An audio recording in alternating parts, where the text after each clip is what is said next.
अरे मम्मी जी आ गई kitty party से? कैसी रही आपकी किटी पार्टी? हाँ बहू, किटी पार्टी तो अच्छी रही। एक बात बता बहू, ये सारी किटी पार्टी में ना चैट जीपीटी बोल रहे थे। ये चैट जीपीटी होती क्या चीज है? कौन सी बला है ये? अरे क्या समझाऊं मम्मी जी को? मम्मी जी को तो समझ ही नहीं आएगा। आइडिया। माँ जी, चैट जीपीटी का मतलब होता है मासी। मासी? क्या मतलब मासी?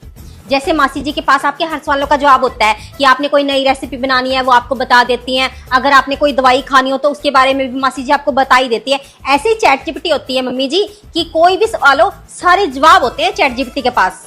अच्छा, ये तो सही है। जब तेरी मासी के पास बात करने का टाइम नहीं होता ना, तो मैं चैट जीपीटी से बात कर लिया करूंगी। तेरी बुआ की चुगलियां ही कर लिया करूंगी उससे। अरे मम्मी जी, चैट जीपीटी पे ये काम थोड़ी ना होता है। फिर क्या फायदा हुआ? तेरी मासी का तो मुकाबला कोई भी नहीं कर सकता है। तेरी मासी वर्गा तो कोई भी नहीं हो सकता। आग लगे ऐसी चैट जीपीटी को। आई बड़ी चैट जीपीटी।